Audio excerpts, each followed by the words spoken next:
Quero agradecer ao eterno Deus por essa rica oportunidade, mais uma vez, que Ele me deu de estar aqui através do programa Semeadores de Fogo, para nós meditarmos na santa e poderosa palavra de nosso eterno Deus. Eu quero que você abra juntamente comigo, se você tiver a sua Bíblia, abra juntamente comigo, no livro de Salmos, Terlim, né?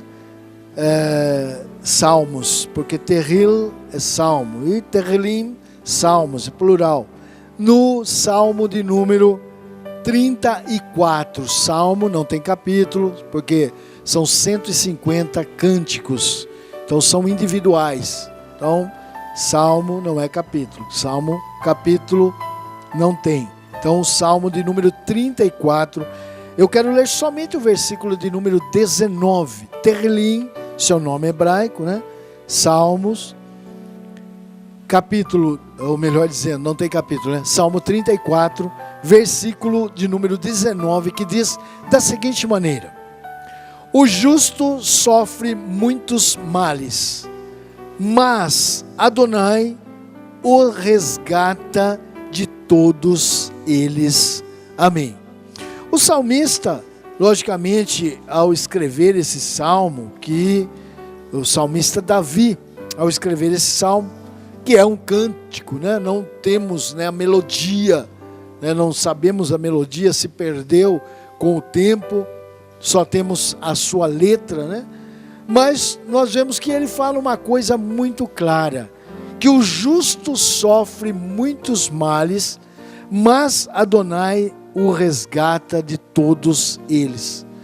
Nós sabemos que naturalmente as coisas tendem a uma deteriorização, né? As coisas estão deteriorando. A cada momento o ser humano mesmo, ele passa a morrer quando nasce, né? É interessante isso, talvez você nunca tivesse pensado nisso, mas a partir do momento que nós nascemos já estamos morrendo, porque se não nascemos nunca morreremos, e se nascemos vamos morrer, então já estamos caminhando para a morte, embora podemos, né, crescer, desenvolver, né, ter muitos anos de vida, mas eu estou caminhando para a morte, então pode demorar mais ou demorar menos.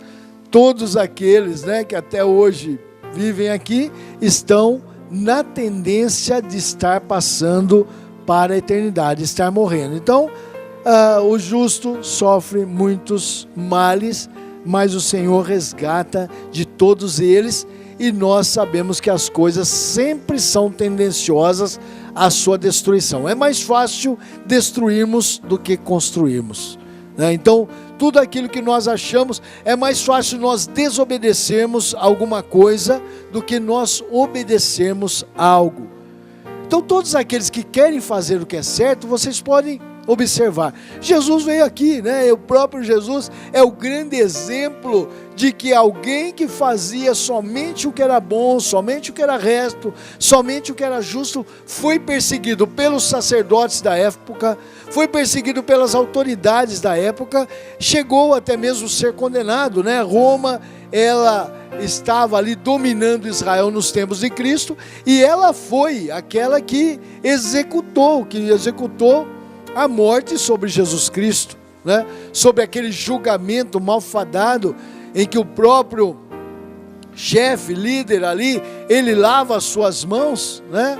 Ele não quer saber daquilo que está acontecendo, ele diz: olha, eu vou lavar as minhas mãos, como se aquilo fosse algo que pudesse isentá-lo, né, da condenação, porque ele tinha poder para não fazer sobre Jesus, mas ele lava as suas mãos naquele momento. Então, depois de ser acusado do quê? E ele depois faz a acusação de Jesus, coloca sobre, né, ali a cruz de Jesus, onde Jesus foi crucificado, ele coloca a condenação, porque os romanos faziam isso, né, para que as pessoas soubessem por que aquela pessoa estava crucificada até a morte. Nos tempos de Cristo, a morte era feita através da crucificação, e eles então punham a condenação para que todos que ali passassem soubessem.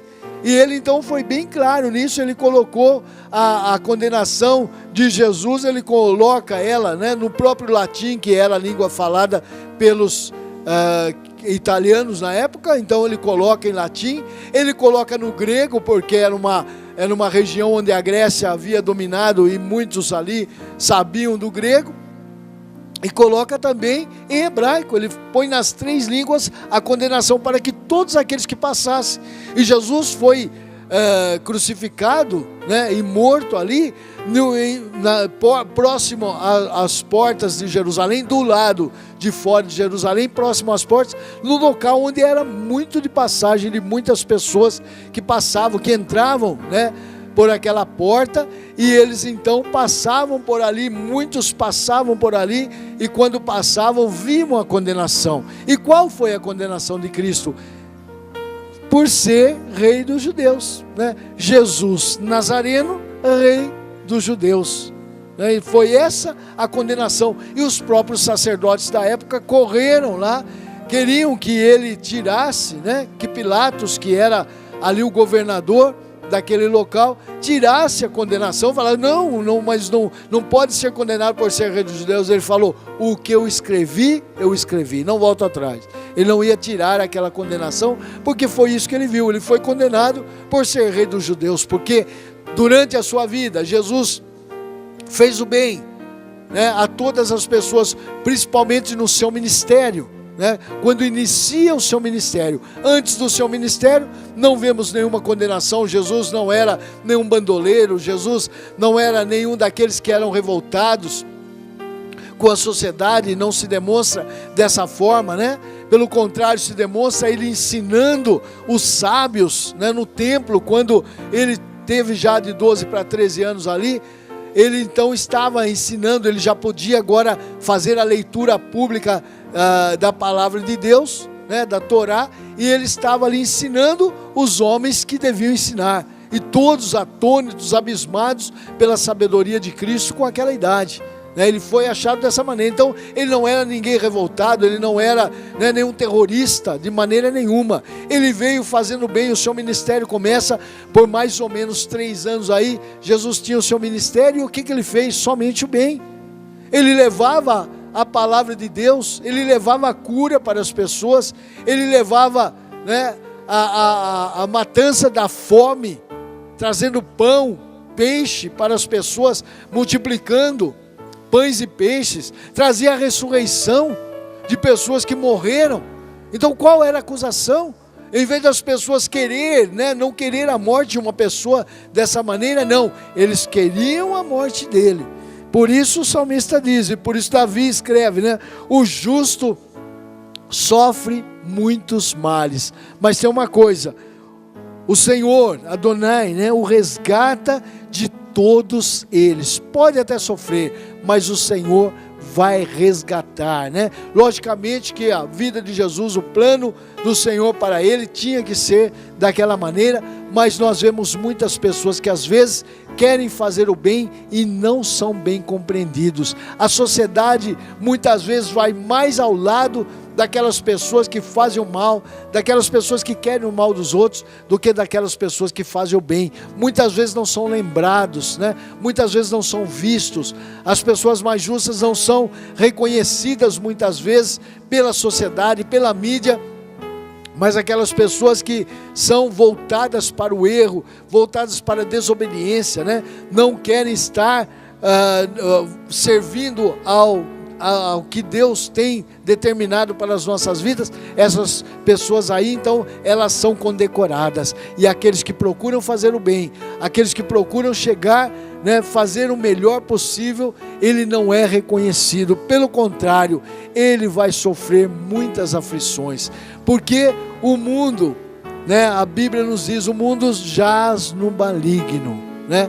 Está entregue às mãos do adversário de nossas almas. Então o que ele procura fazer da humanidade? Ele procura corromper, né? Ele procura destruir. Nós vemos que o homem, por mais inteligente que seja, por mais capacitado, nós vivemos, né, em um momento da humanidade em que as coisas, né, virtuais acontecem na nossa vida. Nós vemos a tecnologia, o avanço tecnológico, e no entanto, quando nós escutamos as notícias, nós escutamos somente de rumores de guerras e outras coisas, né? As pessoas não procuram fazer o bem. As pessoas não procuram estar cumprindo com a justiça, não procuram o bem do seu semelhante, daquele que poderia estar recebendo, né, algo da nossa parte. Não, eles não são reconhecidos. Quem faz isso não é reconhecido, mas aquela pessoa que ela faz o mal, que ela procura o mal, né? Nós vemos que aí muitos são os seus seguidores.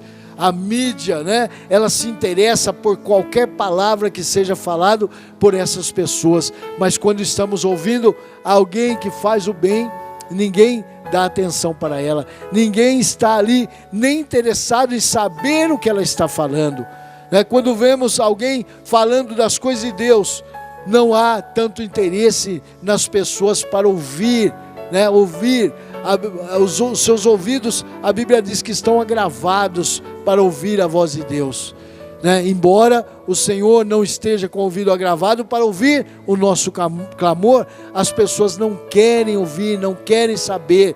Quando Jesus chegava e começava a falar a vontade do Senhor, as pessoas saíam, até chegavam a Ele quando havia um benefício, né? Ele começava a curar, ele começava a multiplicar o pão, o peixe, dar ali de alimento e começar a solucionar os problemas, as pessoas se achegavam. Quando Jesus começava a sua pregação, houve até um momento em que ele estava falando e falou um pouquinho duro demais, as pessoas começaram a deixar, até os próprios apóstolos chegaram para ele e falaram: mestre, né?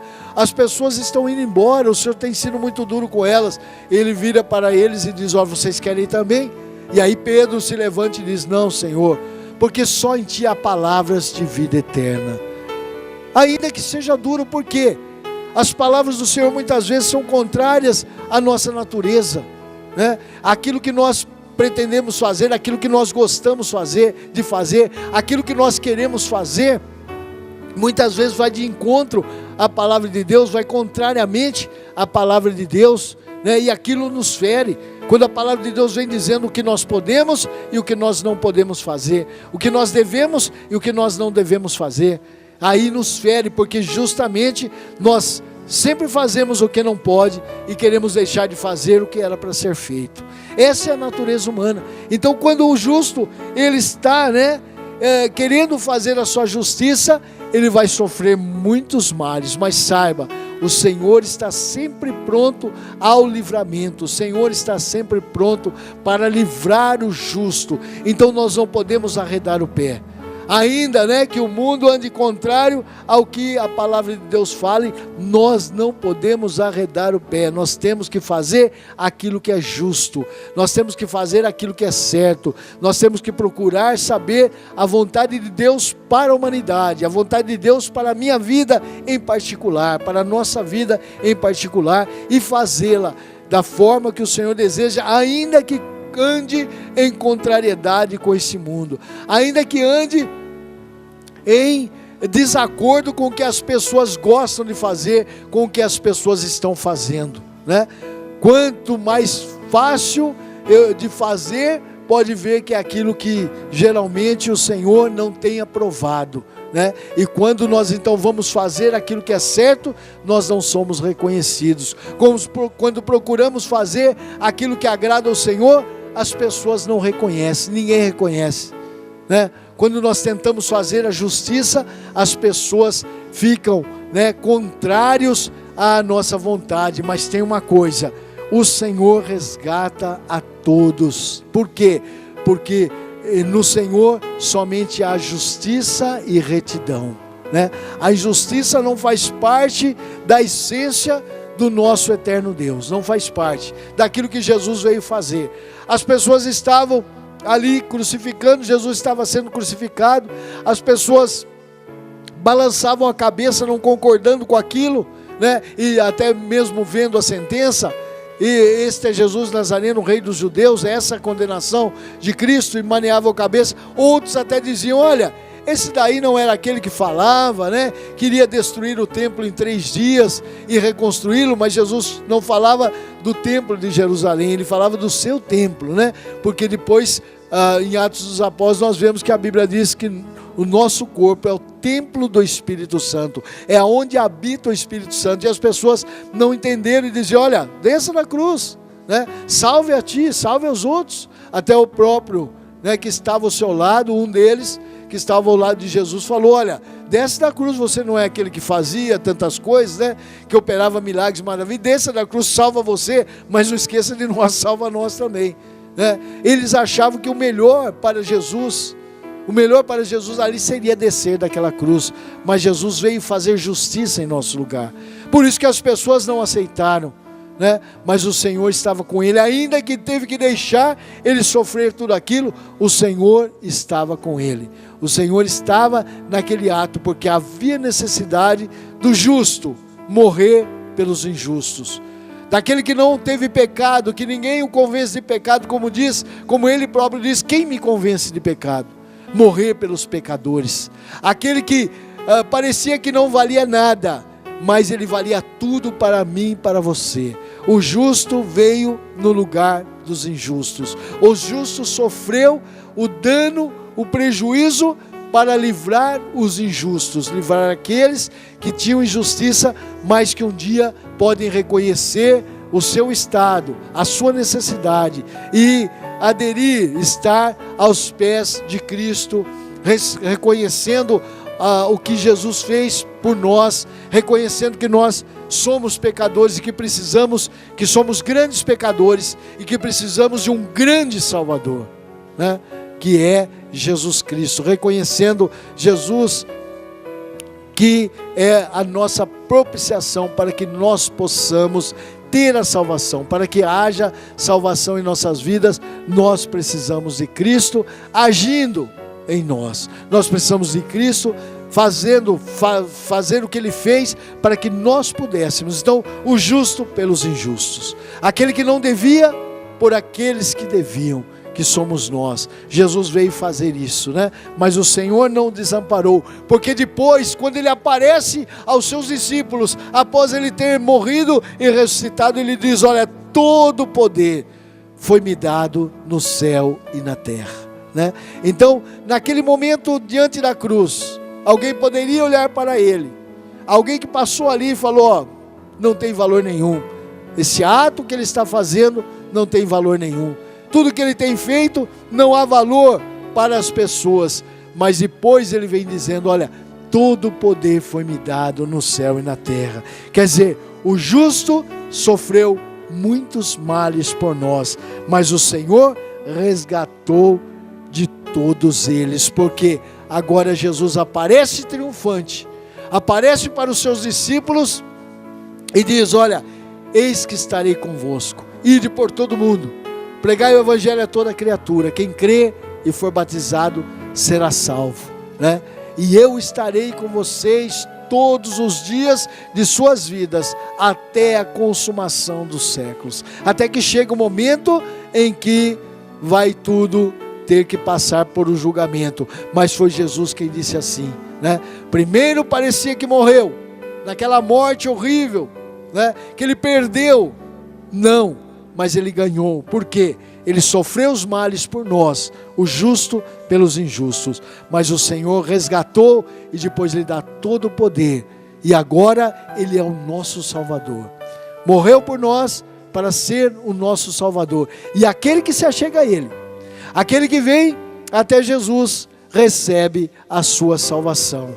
Aquele que não é justo, aquele que não pratica justiça, mas reconhece o seu estado, se arrepende, volte-se para Cristo, recebe Ele como Salvador, aceita a obra que Ele fez na cruz do Calvário, ele então agora passa a ter a salvação, né?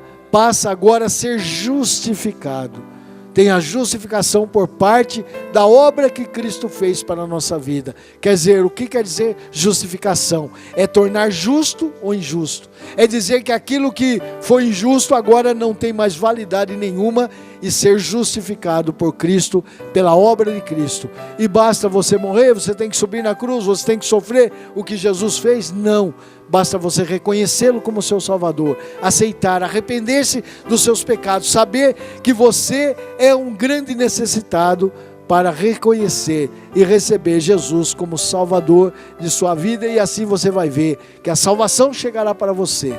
Por quê?